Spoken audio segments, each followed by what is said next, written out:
This is We Knew the Moon. I'm Dee, and I've got Tracey with me here. Hi, hello. Hi. And we are two empaths who like exploring all things witchy woo-woo, so we made a podcast about it.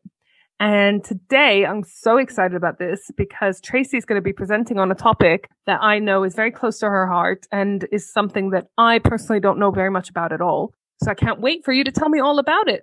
You're right. I'm really excited about this because this is my study, probably one thing that will eventually become my speciality. We've always talked about finding our deity or the thing that we follow or love or do. And so today, Dee, we're going to be talking about angels, angel healing. What are angels? How do we work with them? I'm going to try and cover as much as I can without going into too much detail, because I think the word angel can mean different things to different people, and it comes across in a lot of holy books, in a lot of religious contexts. It comes a lot in spiritual practice. So I'm going to try and touch on it from my truths, my learnings, what I see angels as, and hope that people will pick some practice from it, learn some things from it, and then go your own path. Because as with all of our spirituality and our practices, and all our podcasts actually, Dee, we talk about all the things, and we always make it very clear that this is our truth, this is our opinion, this is our interpretation, exactly. Take what you will. We're not offended with what you don't take, and go your own path. You, exactly, and do what you want with it. Can we start with a little anecdote about a fun outing we had to Ashford in Middlesex? Yes. Do you remember? Yes. I was thinking, when did we go anywhere, Dee, at the minute? We never go anywhere.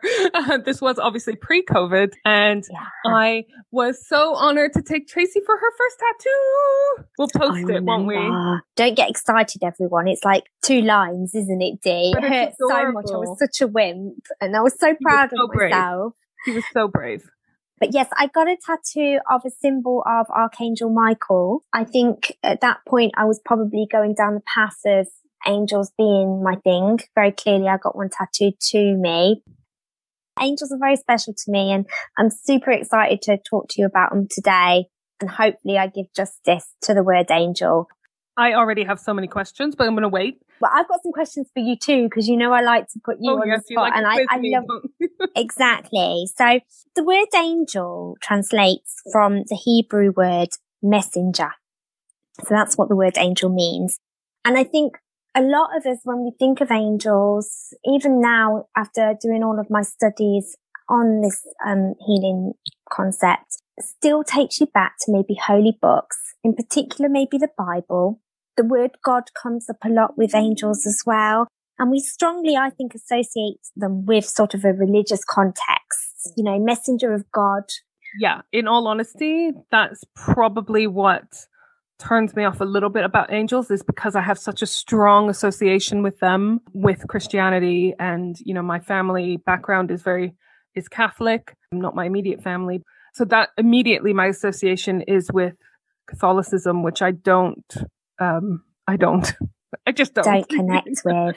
Exactly. And also the word God, I'm very happy to use the word God, associate God with the divine, but I appreciate that a lot of people feel uncomfortable with that word, maybe don't believe in God, maybe you have a different word for the higher truth or the divine.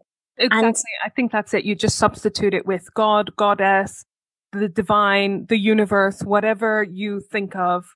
I mean, everyone listening to this podcast probably believes in some kind of higher power. So call it what you will. Exactly. So higher power is a lovely way of putting it. The thought that maybe there is more out there, that we were created by something, or there's someone watching over us.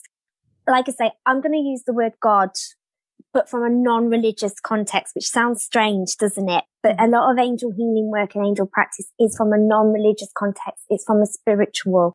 And a lot of spiritual practice, beliefs and follows, the word God also pops up a lot, but it's not from that religious holy book kind of view. It's more from that spiritual level. So please don't turn off. Carry on listening if you're feeling a little bit put off by or overwhelmed by this being a religious practice, because it really isn't. And I hope that I can show you how you can work with angels no matter what your beliefs are and whatever your religion is. And angels are again, today, like I say, I'm going to be talking about them from the spiritual view, not the Christianity or religious view. A deity which is highly followed, looked upon, called upon in our spiritual world, just like we call upon the moon day. They're a deity like priestesses have the gods and goddesses. You have your divine masters. You know, you have all your different things that you call upon, ask for help, pray to, ask for guidance. When you're doing your tarot cards, you might ask for guidance or help or protection from a specific master, god, goddess. And in some places, we ask for angels. So when you look at it from that point of view, hopefully it's something that you can bring into your spiritual practice and connect with. But if you don't feel it, and you're not thinking that angels are something that you feel close to, there's nothing wrong with that either. So Dee, I'm going to ask you, when you think of angel, I think you've touched on this a little bit already. You mentioned Catholic Church. What are the words kind of come to mind when I say angel? I immediately think of Archangel Gabriel, who told the Virgin Mary that she was going to have God's baby. Yeah, she did. Or he did. Yeah. So that's what I think of immediately. We've all got kind of ideas of the imagery around angels as these sort of like glowing creatures with big wings. Yeah, we do. You know, that's the sort of common depiction, isn't it? So I guess that pops into my head. I think a lot of people, when they think of angels, they picture wings and halos and light and maybe the color white as well, right? And this sort of pure being that floats above us. But actually, would it surprise you that in the Bible, wings are only really mentioned twice as being on angels, and the rest of it, all these images that we create and all these amazing pictures and paintings that have been done over time, is all down to human visualization. So yeah, a lot of the images that you see out there, if you Google archangel, angel, or a specific angel's name, you won't really see many matching images. The wings thing was only mentioned twice in the Bible, but the idea is that angels have high vibration. They're living higher. And so wings would be the human explanation of how can they float without wings? That's what we do, isn't it, as humans? Yeah. So really, angels are an energy, a spirit, something that we can't necessarily see, but we can feel, that exists all around us. They're everywhere. And because we can't see them, but we can only feel them, our natural human instinct is to draw images of them or to try and find some sort of visual explanation. The dimensions that they're from and their energy that they give is different to the human existence that we have. And it's very hard to explain, but it's very easy to feel. But naturally, as humans, we need an image. For our understanding, we need to see. And so there's an idea that perhaps when you do work with angels, whether you're praying or visualizing or meditating, or maybe you've had a sign or symbol or a face has appeared to you in your dreams, the angels will present in a form that you will recognize. But the form that you recognize, that vision that you see your angel or an archangel, may be different to how someone else sees it. And with the angels as well, some of them, like Gabriel, you mentioned, did you notice I said him or her? Because there's argument as to if Gabriel is female or male. And so the angel will present themselves to you in a form that you will recognize. Google Archangel Michael and you will see him maybe with different colored skin. You will see him with different faces, but there will be a energy or a theme around him. Michael is an archangel of power, strength, warrior. He's the right hand of God. So his depiction always seems to be different sort of features or face, but that same kind of energy of power, strength, warrior, bold. So he's instantly recognizable. And again, some people give him wings and some don't. And it's all down to interpretation. So I'm going to talk a little bit about angel hierarchy. And so I didn't realize this until my studies, that there's so many different choirs of angels. We only really talk about archangels, but there are many more that go around and above that. So I'm going to go through all the different names. Some you've heard of, some you haven't. I love the thought of them having an organizational structure. They do, Dee, and this is exactly what makes me smile. They do. You have the boss angels who are in charge of the other angels, who are in charge of the other angels. Like our society, you have the police angels and you have the angels that do the empathy side and the healing side. They've all got their role in their angelic society. I love the idea of like an angel being like, oh, I hope I get that promotion. But it's very well, they lovely. can clearly be demoted if they can be fallen angels. Here we go. So the angel hierarchy, there are 9 types or groups of angels, and they fall into 3 different spheres. So you have your top sphere, which are the ones that are closest to God, are probably the ones that you don't connect with directly, you don't hear of directly. The words or the names of them you might not have heard of before, because they are serving God, divine, the master, whatever you like to call it. And so the first one is the seraphim. So these are the senior management. These are senior management. Board exactly. level. So the seraphim, also known as the burning ones. So they are on fire. They tend to God's throne and are the closest to him. These are the ones that are described as having wings in the Bible as well. So they're the ones that are talked about of having wings, and they're the only ones. They're not ones that we connect with directly. They are God's throne attenders. Oh, I'm Googling. Have you found any good pictures, Dave? Yes, a lot of like wings on fire, lots of reds and yeah. What I've been brought upon is like, if I was to Google that picture, I'd associate it with hell. Yeah. But actually, these are the angels that are closest to God. They're the highest up in the hierarchy, and they're burning. And they're probably like his bodyguards that have to do some sort of slightly dodgy thing to keep him safe, you know? Do you reckon? Because that's the other interesting thing. Angel is associated with feathers and positivity and being like really high up, high vibration, sweet and nice and gentle. But I was trying to explain to a lady in my shop the other day who was really attracted to these angel tarot cards. But the picture on the box was not matching at all what she associated an angel to be. They're not this fluffy little baby cherub that you think's going to be like soft and gentle and nice. Don't get me wrong. A lot have healing. Some of them are badasses, Dee, that have to do protecting. They have serious jobs. Okay, so then the next level down is the cherubim. We have heard of the word cherub, and these are angels that have 4 faces represented by the 4 elements. Face 1 is the lion, which is fire. Face 2 is the eagle, which is air. Face 3 is the bull, which is earth. And face 4 is man, which is water. And then the third sphere is the throne, an easier one for me to pronounce. And these are the badass justice angels that we talked about. So they will present our prayers to God, but they are also the sort of rulers or the management of the angel world. So they make sure that all the other angels are doing as they are. They're in their right sphere, in their right choir, and possibly the ones, if this does happen, that send the fallen angels down if someone's misbehaving in the angelic realm. So they are the angel police, as it were. Angel police, right.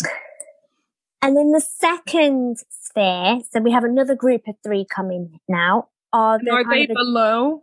They're below, yes. We're working from the top down to earth, exactly. So the second sphere is all about the administrators and the ones that rule the spirit world. Middle management. Middle management. So we've gone from the ones that are very closely related to God.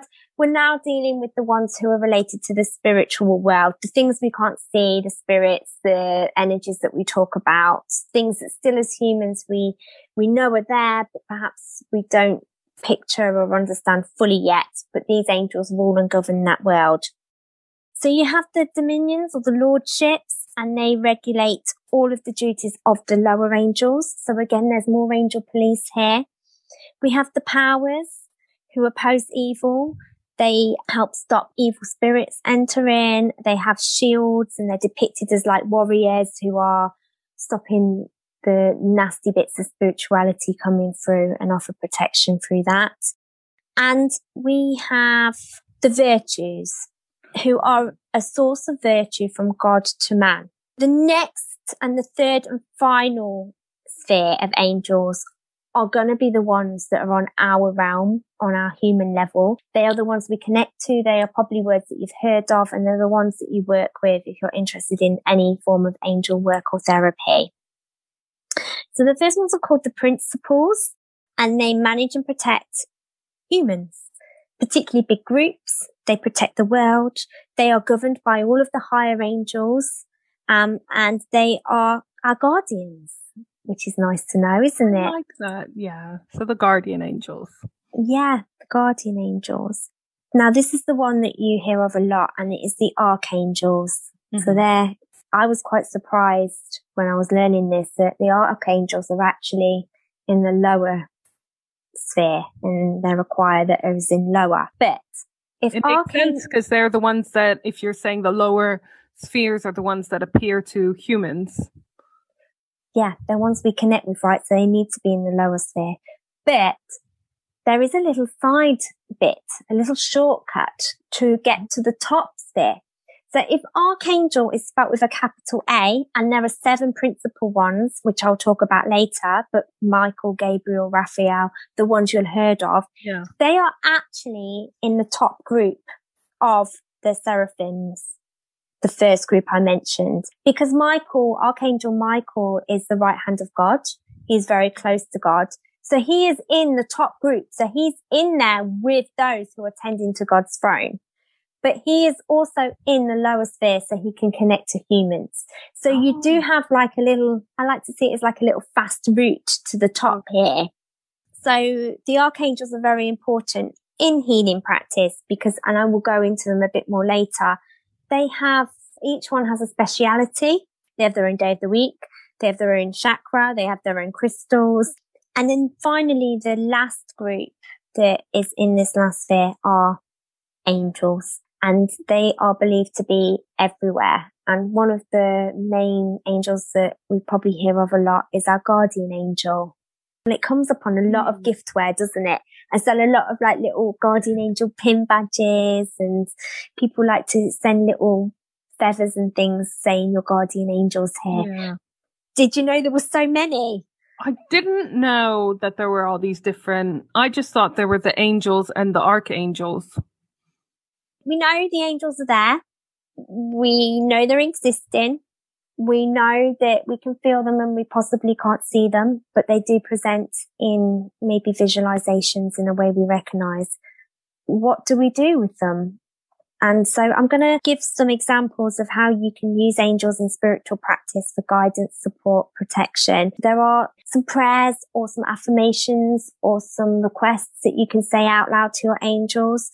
I've seen so many pop up, so many suggested scripts of what you can say to connect to your angels, whether you're asking for guidance, protection, help for someone else. But I think generally say it from the heart and hopefully you will feel it and they will come. So one lovely thing I learned from an amazing angel healer, Kyle Gray, done well not to mention him this far in our podcast. I would just like to say here that Tracey is a huge Kyle Gray fan. I am. And Kyle Gray, we're coming for you because you're going to come to have a guest spot on our podcast one day. You just don't know it yet. Oh, that would just be an amazing day. Mm-hmm. Kyle Gray is a Scottish healer who has his own decks of angel cards, which I really recommend. Of course I do. Here comes the fan sort of spur about Kyle Gray. But the reason I love him is that he's just so down to earth. He's so practical and he connects really well with just speaking on a very normal level. He doesn't expect you to follow what he's saying. He gives you what he thinks and take from that what you will. I find him really easy to listen to, and he has helped through some really tricky times. I think we all turn to people, things, deities, whatever we need. And Kyle Gray's been my go-to Mandy throughout all of this. Yeah. And I have to admit, even though angels has never been my thing really, I still enjoy very much listening to sort of the Kyle Gray talks that he does and the workshops and everything. We've gone to a few, haven't we, Tracey? Yeah. And, so definitely if you want to learn more about this, whether or not it's because you want to introduce it into your own practice, then he's a great person to sort of go into. Definitely. And have a little look. He's got a great Instagram account. And if you would like to get an angel oracle card deck, which I'll talk about in a minute, he's probably one of the main ones out there right now, which I really recommend because they're beautiful images by Jennifer Hawkyard. There's another plug there who did the illustrations, but they're not too angelic and sort of that kind of depiction of everything's white and pure and beautiful. They are very sort of amazing images that you can connect to on a different level, both positive affirmations and, you know, some of the trickier cards that come up for me. They're still lovely and they guide a lot. So call us, Kyle Gray. Yes, please. So if you ever want to work with angels and you're worrying about how do I start, I'm not quite sure I do, I'm not quite sure how to visualize this if I'm feeling this. How I got started was I bought myself an oracle card deck, the one that I was attracted to, that appealed to me because it's all based on images, and it turned out to be an angel card deck. And because it was an angel card deck, naturally, when I was doing my card drawings or laying the card spreads, I would turn to the angels to ask them to help me. So if you find yourself owning an angel card deck, maybe you're a bit more connected than you think you are, or if you're drawn to these angel card decks, it's a good way to start in getting into angel healing and practice and connecting with them. And Kyle Gray is one of the main publishers out there, but there is another one called Radley Valentine. Now, there is another name here, Doreen Virtue, who was for a long time the leader in angel card decks. She was a Hayes House publisher. She was a mentor and teacher of angel healing. She actually was my first oracle card deck that I purchased. These beautiful cards, purple, amazing illustrations. They have gold around the edge. I loved them so much, Dee. I don't want to be judgy here, but it may come across, so I'm sorry, again, this is just my viewpoint. Doreen Virtue was a very well-known lady in the angel healing for a long time, practiced in spirituality, and was probably one of the top sellers of angel cards. And now they're no longer for sale, which is a shame because they are really beautiful. But she had a visit from Jesus in one of her visualization practices one day, who told her to stop and convert to Christianity. And so she listened, and she's converted to Christianity, which is fine. But now what she's doing is she's preaching her Christianity and trying to retract all of her cards, and probably going down that route of, you know, we shouldn't be doing this. We shouldn't be doing card readings. We shouldn't be practicing this spiritual practice or trying to connect to the angels. And I think it's caused a lot of hurt of people that turn to her for guidance, and they followed her and they rely on her. And you do lean on your spiritual mentors. She has a very powerful position and she should tread really carefully. It's caused a little bit of a friction. Yeah. I've just Googled and she's written a book called Deceived No More. So I can understand why that would rub people up the wrong way. Exactly. If you have her cards, there's nothing wrong with them. They are lovely. But with all your cards, you need to connect to them and love them. And whenever I look at my cards now, I'm still working on maybe my forgiveness of her or my understanding of her. They're tainted a little bit. I mean, she's no Kyle Gray, right? So. Yeah. So angel card decks are a really lovely way of getting into angel connection and practice. But one of the other things that I like to do is to call upon them for help. In particular, protection day. So going back to Kyle Gray, he mentioned that as an empath or a spiritually sensitive person who suffers from the energy of others, we often are taught to maybe put shields up. We talk about our armor, our bubble wrap, our visualization, wearing mirrors, doing anything we can to stop absorbing and getting drained by people's energy, right? But this is something that I've mentioned before. I struggle with a little. I don't know about you, Dee, because while you're talking to someone and being engaged in a conversation and then trying to visualize putting up armor, your brain doesn't split like that. And so you're either giving your energy towards that person or you're giving your energy towards boundaries. And so the idea of calling the angels is like, let them do the protection for you. So you don't need to worry about this visualization. Oh, I'm liking angels more and more. I thought you might like this.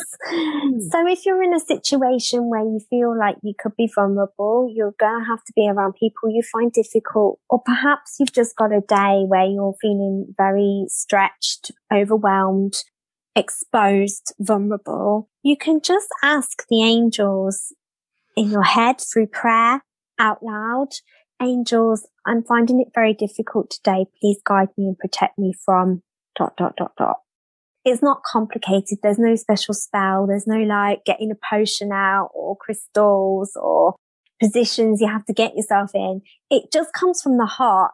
And by asking for their protection and maybe sometimes even visualizing protection, like a barrier going up and their light spreading through you, however you want to do it, I think is a lovely way of finding another practice to help you through those tricky times. And I think it works, Dee, because I've tried it a few times and I've definitely noticed the difference.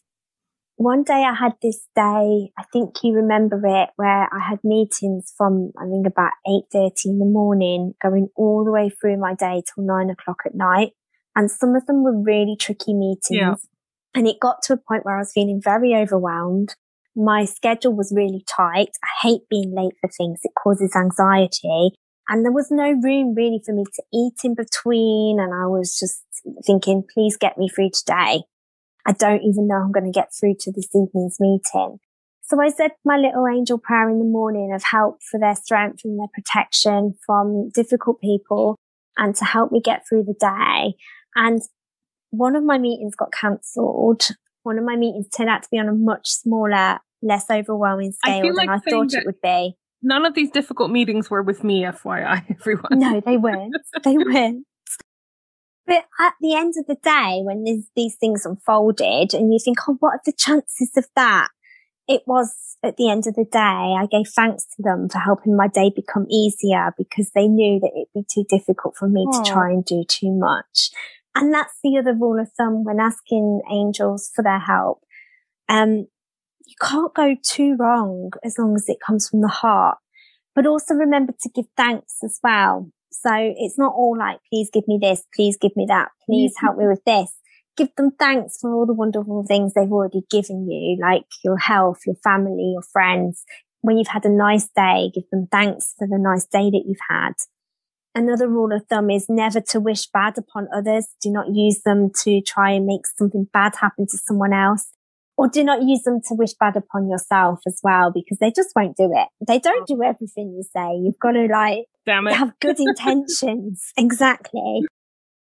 There's lots of lovely prayers and things you can say to them and poems. Have a little look maybe on these angel websites.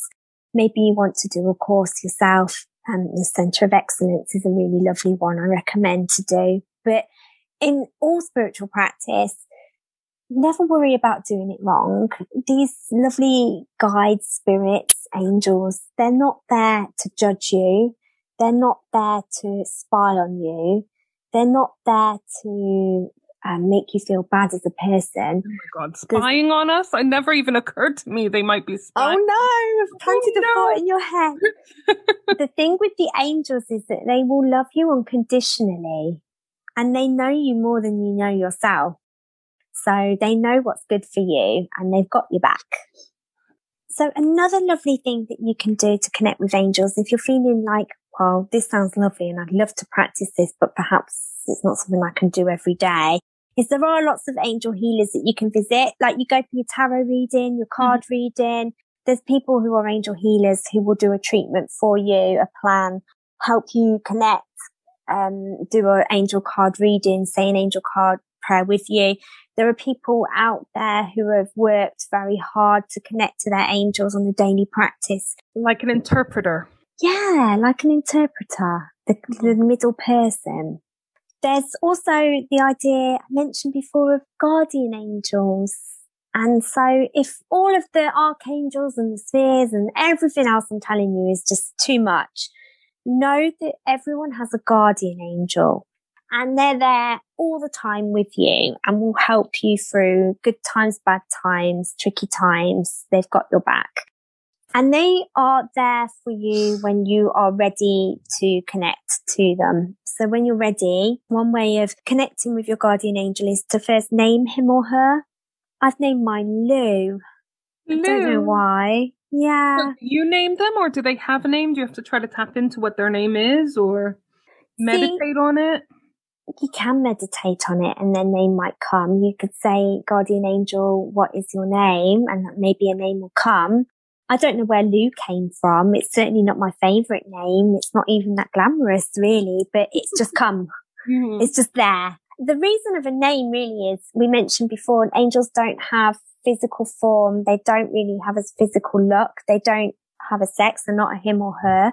All of this stuff as humans, we just have to give them to connect. And the name is also one of them. When I named Lou, I just said, Lou, my guardian angel, this is your name I'm going to use to call upon you now. And so I don't have to use guardian angel, which sounds all official. It's just like, Lou, are you there? I need your help. Or Lou, it's a more personal thing, which is what your guardian angel should be. Tracey, this is the first time I've heard of Lou, and it's adorable.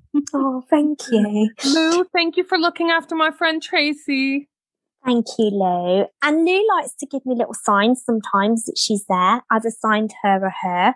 And I am working really strongly with Lou so that she can show me her form of how she looks as well. So when I visualize, I'm trying my best to sort of like let her present a form to me. But it's very hard for me at the minute because there's a lot of ego, brain stuff getting involved as well. But there is a lady who does Kyle Gray's oracle cards, Jennifer Hawkyard, who has this service where she can draw your guardian angel for you. So she's so practiced and connected with the angels that she will connect to your guardian angel for you and draw the form that she sees. So and I'm sure there's many other artists and spiritual angel healers who can do this for you too, if you wanted to. Sure, we're going to put a link to her website, because she's seen some of her stuff in your shop as well as the Kyle Gray cards, and they are gorgeous, aren't they? Beautiful, really beautiful illustrations. Like you said, not the willowy, cutesy angels that you get. No. There's lots of ways you can connect to your guardian angel. Naming her, visualizing her or him, and talking to them and asking them for help, protection, guidance, give thanks. I think it's just a lovely idea. And I think it's why so many people tap into this sort of idea of a guardian angel in times of hardship, that there is someone watching over us, and there is someone that loves us unconditionally, and there is someone that's got our back, and that's our guardian angel.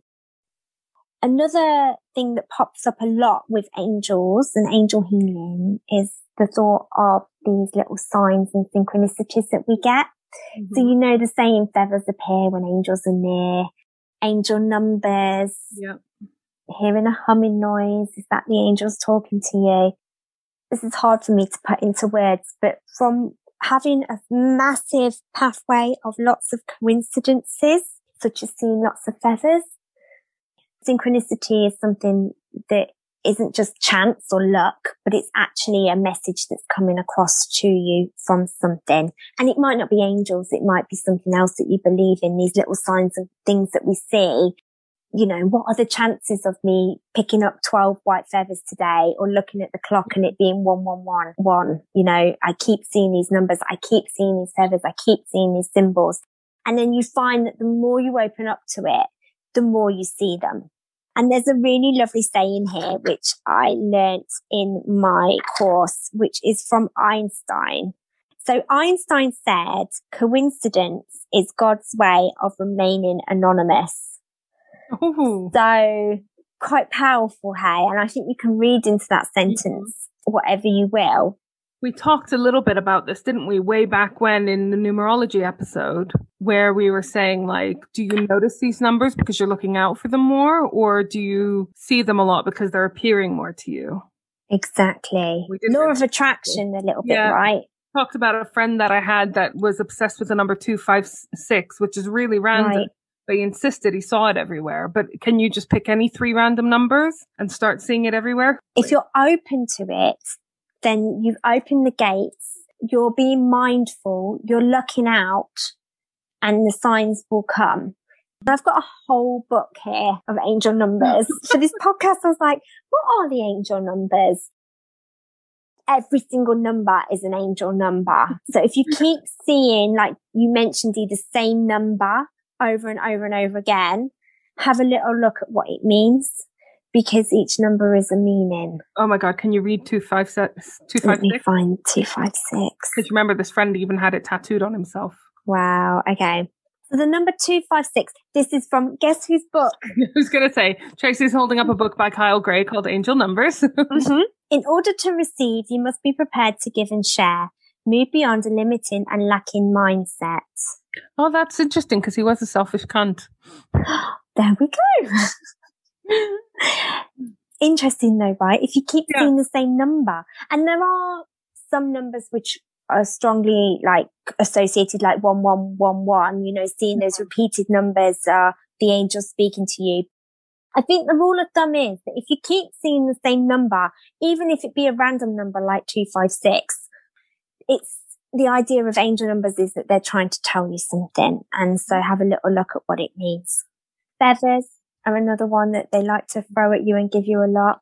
And I don't even know if it is because they know we associate them with having wings, that they give that symbol of a feather. And it doesn't have to be a white feather. If it's in a strange place and you keep seeing them, that's a sign your angels are near. Coins and pennies as well. If you see like coins on the floor, that famous saying, find a penny and pick it up, and all day long you'll have good luck. Again, strongly associated to the higher vibration of angels. Bells. If you hear a lot of bells ringing, that isn't just because you live next door to a church or your doorbell's going a lot. Clouds or wing symbols. And I've heard this a lot of people who have maybe lost a loved one or are turning up to the sky, because it's where we associate heaven, divine, and they see angel wings in the sky. Again, that's another lovely symbol. So it's not specifically clouds, it's seeing things in the clouds? Yeah. I mean, we live in England. We see clouds a fuck ton. So it's funny shaped clouds, or a cloud where you're just like, oh, or maybe your own symbol. Maybe you keep seeing something that connects you. Some people associate robins with a loved one. You know, there's lots of things, but the idea is you're seeing them a lot, and it's not in their usual context. Have you got any, Dee? Well, I have a question, because you just mentioned loved ones and robins and stuff. Are these angels sometimes people that have passed? And what is the difference between angels and spirits? So this is just my thought on it, because there's no proof on this, how I feel the angels to be. So I feel that when loved ones are passed, they are spirits.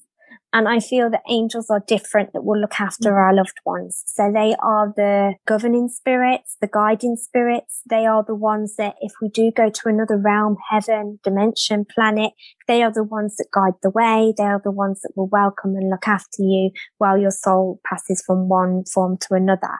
I don't think that when we die, we turn into an angel. Okay. That's not my thought process. But you might have like a guardian spirit as well as a guardian angel, for example. Possibly, yeah. What are you asking for at that time? Who are you talking to? Are you talking to your spirit friends or ancestors? Are you praying to them? Are you praying to angels? Because they're the people that are replying. But I don't think when we die we turn into an angel, and I don't think that angels are the same thing as our spirits. Okay. What do you think, Dee? No, I think possibly the same. I just didn't really know the difference. No.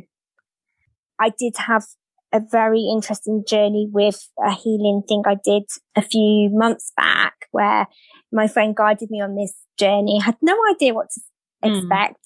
And what I saw was Archangel Gabriel, and the colours and the symbols and the weird little trip that he took me on.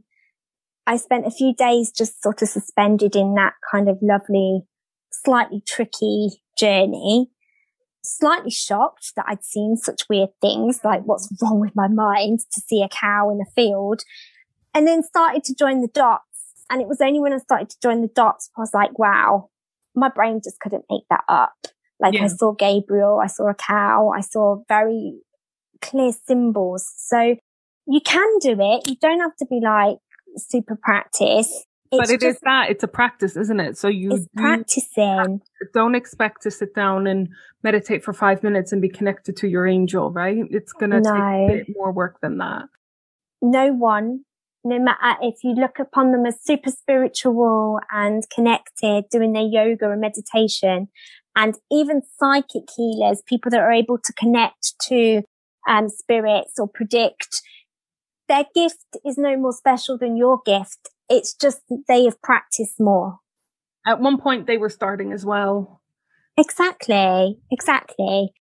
So I'm just going to finish up on the archangels. We mentioned they're in the lower sphere, but they're also very connected to God. We mentioned that if they're spelled with a capital A, then they're in the top sphere as well. So they're really close to God. There are lots of different archangels, and they all generally have what I like to see as a different personality. So they do have, like, some of them love books, some of them are warriors, some of them are healers, some of them love animals, some of them love children, some of them love art. They have personalities, which is pretty cool, Dee, right? I'm just going to mention the 7 primary ones, which I'm sure most of you have heard of. If you need a specific area of your life healing, or if you need a specific guidance on a topic, it's nice to have a little look and learn about your archangels, because they have a speciality in different areas. So you can call on a different archangel depending on what you need. We have Archangel Michael, who is like God. He's God's right-hand man. He is strong. He's a warrior. Like I say, depicted as quite muscular, depicted as a him as well. But angels have no sex. They have an energy though, and it's a masculine energy. He helps you if you're feeling, this is one for us, Dee, overloaded with work or people, and he can help you take leadership in your life and can help you cut things down where you need. He is ruled by the throat chakra. His day of the week is Sunday. His color is blue, and his season is autumn. I didn't know that they had like chakras assigned to them as well and stuff. Yeah. Do you remember we talked about the number 7? 7 chakras, 7 archangels, like principal ones, 7 days of the week. If you are visualizing or seeing a lot of the color blue and you're asking for archangel help, or you're working with angels, it's likely to be linked to Michael, Archangel Michael, because that's his color. I love the idea of the archangels having favorite colors. I know. Or their own personalities, their own thing, right? It helps you connect so much more. So the second one is Gabriel, who you mentioned before, Dee. Yeah. I mentioned as well. He popped up in my visualization. Probably the one that a lot of people are familiar with because of that story of, you know, the Virgin Mary having a message from Gabriel that she's going to have the Son of God. So here's the interesting thing. I never knew that. Oh. I wasn't. Did you not get dragged to church by your religious family? No, I can't believe I'm doing a podcast here on angels and talking about God from a really non-religious upbringing. I never went to church. Unfortunately, when my grandma died, my mum lost her faith in anything to do with God. So I was never brought up in any religious way at all. I don't feel like I missed out, but it should mean that I never learned maybe the Bible. I never went to church unless it was a wedding, and didn't know that. You know, I'm obviously, I've said it before, Palestinian. And so all of the Bible, all the stuff that comes up in the Bible is basically our local history, you know? So you're kind of taught it. All the religions kind of merge, you know, Jesus was born Jewish and Jesus is a prophet in Islam. So they all interlink in terms of their history. So whatever religion you are, if you're Palestinian or from the region, you're probably going to know quite a bit about it. But I actually love the Bible stories. Again, I've said I'm not religious. I'm not Christian by belief, but it's such a good book. Like the stories of revenge and chopping up prostitutes and sending them to their clients, bits to the clients. And like, really? Especially Old Testament Bible is fucking intense. Like it is hardcore, you know, it's like, oh, my wife can't get pregnant. So I'll have a baby with someone else.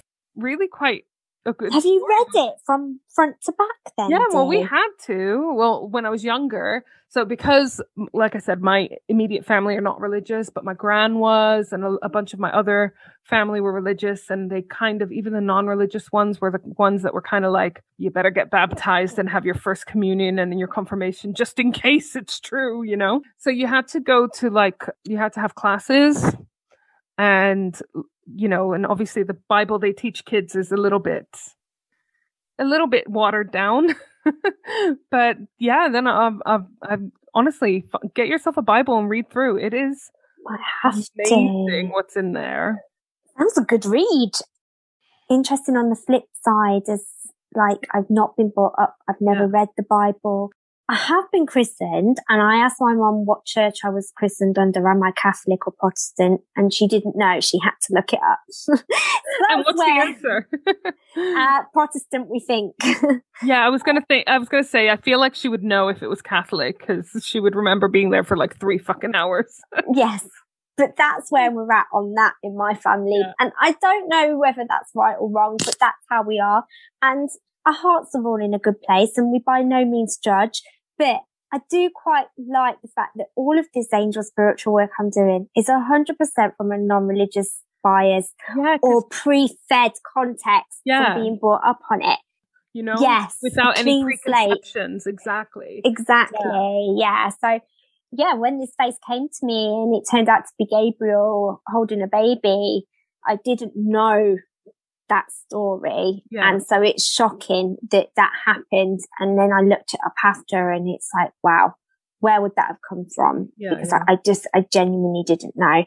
Pass that message on that Mary was going to have a baby. He is connected to the moon. Is he? And I say he because he came to me in masculine image, but to some he comes in feminine image. And there is a bit of a thing of, is it Gabriel man or woman? I think it's probably feminine energy in masculine form that I got. It sounds like if they do take a form, it's to help us to relate to them enough to listen to them, rather than that what they are. And if you say he's related to the moon, which is the feminine energy, then it's not surprised you're getting kind of mixed messages on gender there. He, she. But I do call him he because that's how he appeared to me, as he, with feminine form. They're very feminine.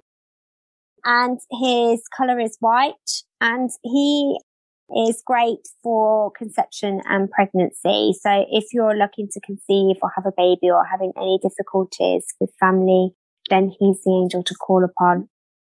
The next one is Archangel Chamuel, he who seeks God.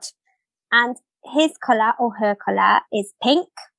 And this angel is good to call upon. Another good one for us, Dee, for self-confidence, self-acceptance, and if we need to feel good in any situation, especially after conflict. You know, when we talk about after argument, there's self-doubt. Could I have done it better? Could I have said it better? Was it my fault? This is a good archangel to help you with that.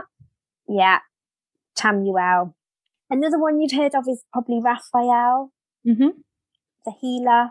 Yep. The angel that connects a lot with spiritual healers, nurses, doctors, anyone that's in the healing realm. My cousin's kid is called Raphael, and he's training to be a doctor. Oh, wow. Oh. See, coincidence or synchronicity? The other cousin has a daughter who's also a doctor now, and her name is Gabriella.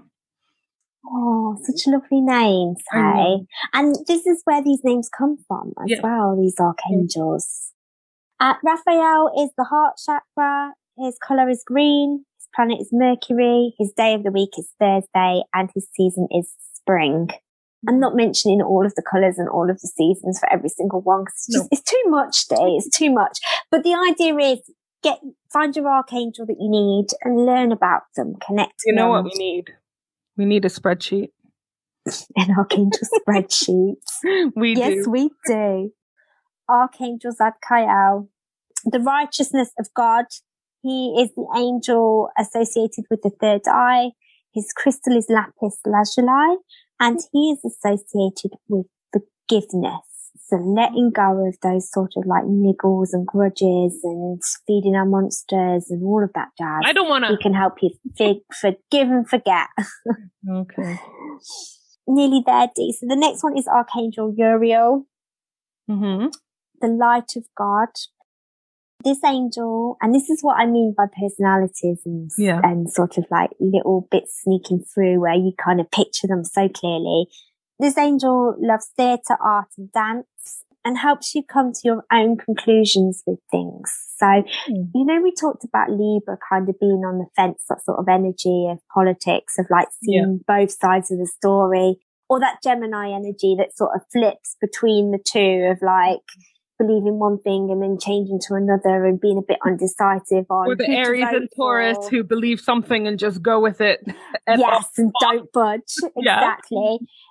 This angel is along that vibe of helping you draw your own conclusions in whether it's asking for help on who to vote for, asking for help on, sorry to mention this word, but COVID and, you know, what your thoughts are on that. If you're struggling to draw your own conclusions, particularly if you're influenced by others, then draw upon this angel for help and guidance. And the last principal archangel is Archangel Jophiel. This angel is the creator, like the creative one. So when you're feeling a bit down or depressed or a bit uninspired, your creativity is a little bit lack, you need some sort of lift. Citrine, the stone of sunshine, you know, that vibe of like giving you a little bit of inspiration. This is the angel to call upon if you need help on that. Oh. But there are many more. There are loads more. Some of them have crazy names like Optimus Prime and stuff, huh? Yeah, I think there's one called Archangel Metron. That's it. Is the angel of geometry. and shapes and things. So there's an angel for everything, which is nice to know. Now, with these angels, when you call upon them, sometimes you might not know who you need, who you're working with. I got a tattoo of Michael on my wrist, as we mentioned. But do you remember, Dee, I actually went to get Raphael. All of them. And then Raphael. With 4, weren't you? And then, Yeah. And my wrists are too skinny. And the only one that fit was Michael, which makes me think that was him saying, you don't want these dudes. This is who you're working with. This is like your man. Right? Yeah. It's just those little things of like, you think you need one, but actually you're given another. Go with it. Don't be too stuck on ideology of this is what's happening to me right now and this is who I want to see, because like we say, if you're open to things, they will come. So you can give a general shout out if you're not sure which angel you need to work with. You can give a general shout out and be like, hey, who do I need? Come see me. Yeah, exactly, Dave. Yeah, show yourself. It might not even be in the human form they present. It could be in colour as well. You might be seeing a colour, and people who read auras as well may see a colour around you. One of my customers said that she saw the colour yellow fluttering around me, which we think was an angel. Can you see auras, Dee? Have you? No, I don't think so. Just energy vibes for me. I've tried staring at Michael for like a good half hour, trying to see his aura. Just got eyeball ache in the end. It was just too much. Yeah. Maybe that's just not our thing, is it? But, you know, everyone sings different. Go with it. And I think with the angels and working with them, just go with your heart. If this isn't for you, then that's fine. If it is for you, don't be fearful of doing it wrong or saying the wrong thing. Take your time. Find your own path with it. Ask for their guidance if and when you need it. Enjoy your journey with them as well. It's a commitment, but it's also not, because they love you unconditionally. And there are times when I'm too busy to do my angel prayers or to even feel their presence. And then when I am not busy, I'll apologize and say, I'm sorry, I've been distracted this week, day, month, hour. Do your healing or your practice or connections with the best intentions and enjoy. It's very simple and pure, angel healing. There's no, like I say, there's no equipment needed. This is very much a practice which is just coming from you. Well, I'm definitely, having listened to you talk about all of this, I'm definitely going to do some more reading around it, because at the very least, I find the stories around the angels fascinating. So I'd love to learn a bit more. And I think that the lesson I'm going to take away is to be a bit more open about them and not to write them off just because I think of them as a Christian thing. Yeah.